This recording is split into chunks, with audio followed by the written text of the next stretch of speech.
discover New Jack on this show, you first see him. He had been in Memphis the year before. Many people may remember him and his tag team partner, the Homeboy, Mark Freer.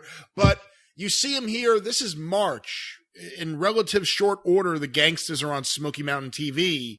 So from the moment you see him, I mean, did you right away, what impressed you? Because did he cut a promo that night on the mic? And when did you have the idea and when did you put it all together? He did cut a promo, and his entrance is that because he was calling him. It was strange the way he was billed as the New Jack Syndicate, even though he was New Jack. But he would come to the ring with a bunch of guys, a big posse, and it was all this rap music, and it looked dangerous, right?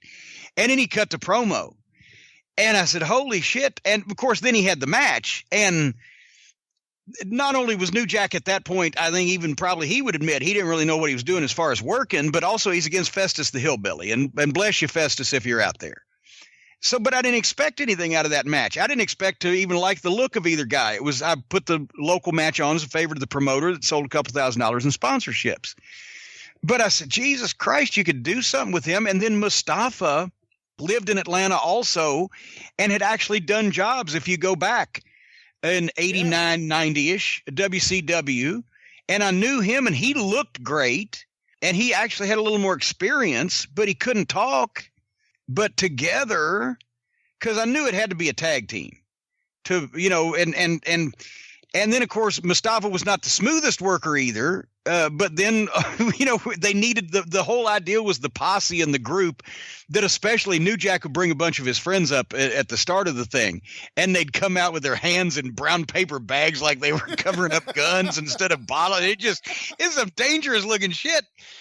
And so then finally D-Lo showed up and could actually just was a natural worker and was the sane one and of the bunch and could drop the fall if you needed to beat him and could be a posse member. And so, and plus everybody wanted to work with D-Lo because he could work. So, but that's how it kind of progressed. What was that like for you? Just in terms of New Jack, those promos, when you are one of the greatest promos in wrestling history, and you're humble enough to acknowledge that most people consider you to be that you discover this talent no one knew was there, who instantly is maybe the best interview in the entire business. Yes. Yeah, that's why I said, fuck, and that's why I laugh when people are like, so Cornette's writing that stuff for New Jack, or how dare Cornette have New Jack say that shit. Even Jack said one time, even when we finally stopped being mad at each other, I told him to just go out and piss white people off.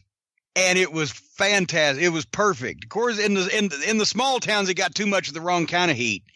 But, but it was fucking incredible television. And Sandy Scott and especially Horner. Horner was so fucking white bread. If you goddamn, if you had a fucking Playboy magazine, he looked at it like his goddamn hardcore German Scheitze fucking videos. He was just such fucking vanilla, but he just went nuts over that. But I was like, hey, we're doing something different.